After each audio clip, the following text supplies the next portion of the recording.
It's not Nick. It is Nick. I am Nick. You're right. What's up, everyone? It's Bracket Tech back again with another historic deck. Hold up. What the fuck, Wizards? I have something I gotta complain about on Arena, and it's not the shuffler being rigged. It's not the fact that your opponents are playing decks that counter yours. No, it's the timer being completely flawed. Do not design combos in a game that you're supposed to enact if the timer actually prevents you from enacting those combos. Let me show you an example of how long it takes to perform a combo that's normal in a tier 1 deck in Historic. Get my Cauldron Familiar, win the game. I like this deck. 2 wins in a row. That'd be pretty clean. Pretty clean. Now I have the combo, and at this point I will win the game, but this takes 68 actions in over 5 minutes of gameplay. What a very, very cool start to the deck, though.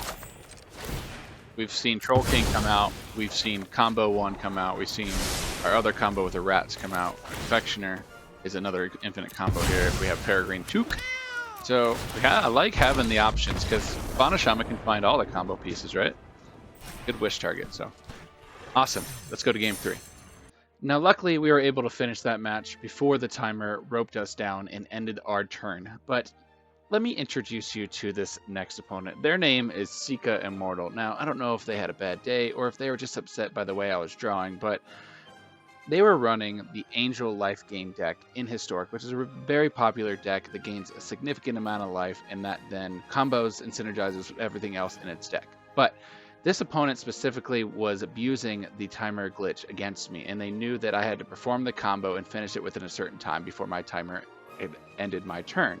And this is what makes me upset, that the combo takes so long to finish, especially against a deck like that the opponent can actually exploit it. Let me show you. On an online client, you can't do infinite things like you do with paper. You can say, I do this infinite times, so you don't have to go through every action. Well, online, you have to go through every action. I have to just hit multiple buttons 100 times to get through it. Most opponents concede because they don't want to sit there for 20 minutes either. But most opponents are concede. Some are just salty little assholes, and they don't like it when you upset their game plan. The opponent knows I have the combo in hand, and there's no way they can win even with an all-out attack. So they start to abuse the clock. 39 times. Thank you for generosity.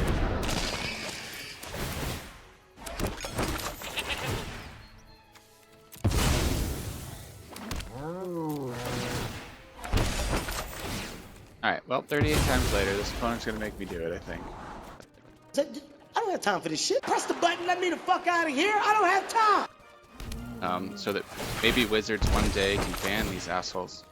I guess he has every right to make me go through every action. But the fact that they're doing it and they're sitting there watching you and they've been emoting you to make sure that you do every action is extremely frustrating. Now this takes another 5 minutes to get them down to 5 life, but what they do next really frustrates me, and the timer makes me end my turn. Alright, now they're holding the clock. You know, this is just, it's troll gameplay, and it's an intentional gameplay to make it a poor gaming experience. The fact that they're allowed to do this and they can't be reported is unbelievable to me, and they're going to be called out like hell. I don't think they'll ever care, but hopefully it'll bring light to the problem that you are seeing in this YouTube here, and in this stream, with the Magic client online. Now that the opponent has no more time extensions, we can actually enact the combo and finish it out. But since we have to hold full control, it takes even more time, and it's double the amount of actions to actually burn them the final 5 life. Boom. Eat a foot. And if you thought that was bad, it gets even worse. Oh my gosh, we gotta go through all this. It's okay. Alright, candy apple.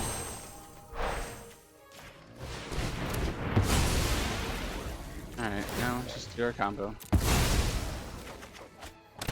In order to do 46 damage, it would take 8.5 minutes, 138 actions, and 368 clicks.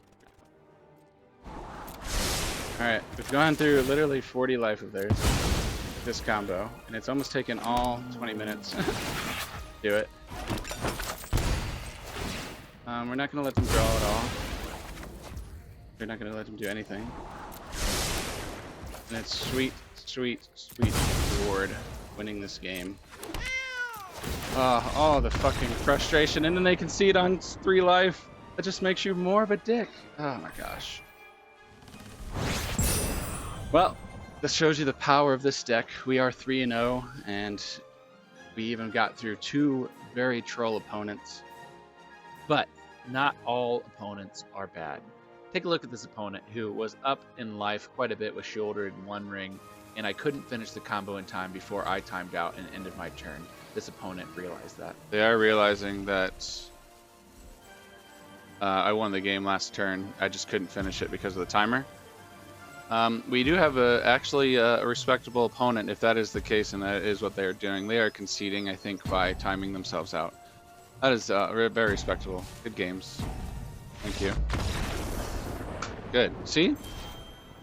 I'm glad that we have opponents like that. Now, with all that being said, is the opponent actually in the wrong here? I guess that's for you to decide. So let's look at the actual deck that we enjoyed playing while this all happened. Here's the deck. Surge Ginger is a flex for sure. Kind of put that in just to be, something I can fetch for with Fauna, just like Haywire Might is. And against a Planeswalker-centric deck, there have been a lot of Super Friends decks floating around with Utopia Sprawl, and I think I need to be prepared for those matchups. The other, obviously, one we talked about earlier was Experimental Confectioner, being able to combo infinitely with Peregrine Took, Fairy Oak Infinite with Rosy Cotton, and then we have, of course, our infinite combo with Cauldron, Familiar, Samwise Gamgee, Bowstrider. We have Feasting Troll King is our other win con, and we have Collective Brutality to get rid of that out of our hand, along with Fauna Shaman to discard it. The deck is very consistent from what I've seen. I've been really enjoying it. It's very grindy as well because of the food element of the deck. The sideboard is kind of your typical Golgari sideboard with a splash of the white with Drana and Lumbala. That has been pretty good for me. It shut down a Goblins deck one in the game. It shuts down Kethis. Assassin's Trophy answers Gates, or random pain in the butt permanents. A couple oof I think I'm going to take out because bargains when you cast. I was thinking when it enters the battlefield, so I think this is not a good inclusion. I think it needs to be Haywire Might because Collected Company does not trigger the bargain, which is why it's in the sideboard. But this is going to be taken out and probably done. I'm just going to do that right now. I think other than that, this has been very good. Candy Grapple ended up being very good for me when Fatal Push couldn't touch their 3 CMC and above drops. So I do like Candy Grapple being able to sack a random food. It can sack our Tough Cookies. It can sack our Surge Ginger. It can sack our food that we make with Little Goose, with all the other, obviously, creatures that do that as well. Scavenging Ooze is obviously very good against any graveyard. Thoughtseize against control and combo decks.